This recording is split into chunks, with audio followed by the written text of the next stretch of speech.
అయింది నాకేమోనండి నేను నడిపించి చూపెడతా వాటన్నిటిని పర్ఫెక్ట్గా నడిపించి చూపెడతా. అంటే ఒకటి జగన్ వచ్చిన తర్వాత వెహికల్స్ అన్ని మార్చేశారు కదా, హై ఎక్విప్మెంట్ తీసుకొచ్చారు కాబట్టి పెరిగింది. అంతకుముందు నేను అంటోంది రాష్ట్ర ప్రభుత్వం ఇది చేస్తే ఇంకో 10,000 రూపాయలు మిగులుద్ది ప్రభుత్వానికి. అవును, కానీ ఇక్కడేంటి ప్రైవేట్ సంస్థలకు ఇస్తారు, వాళ్ళు తినటం ప్లస్ జనాలను ఇబ్బంది పెట్టడం, ఇదే జరుగుతోంది. అదే కదా.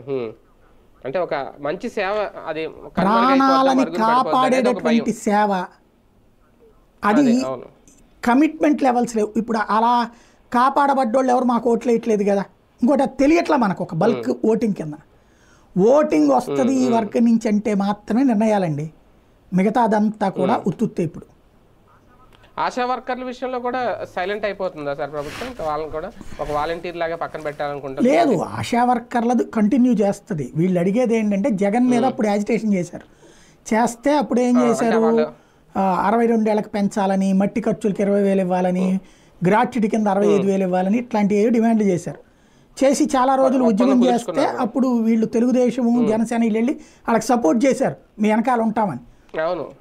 అయితే జగన్మోహన్ రెడ్డి ప్రభుత్వం ఏం చేసింది, ఒక ఒప్పందం చేసుకుంది, మేము జూన్లో వస్తాం, జూన్లో రాగానే మేము జూన్ నుండి అమలు చేస్తాం అంటే అట్టగా. అంటే మీరు చూడండి, ఇంతకుముందు కూడా నేను ఎన్నికల ముందు హామీ ఇచ్చాను, నేను రాగానే మీకు జీతాలు పెంచాను కదా, అట్లా నేను చెప్తే మాట తప్పను అని జగన్ తరపున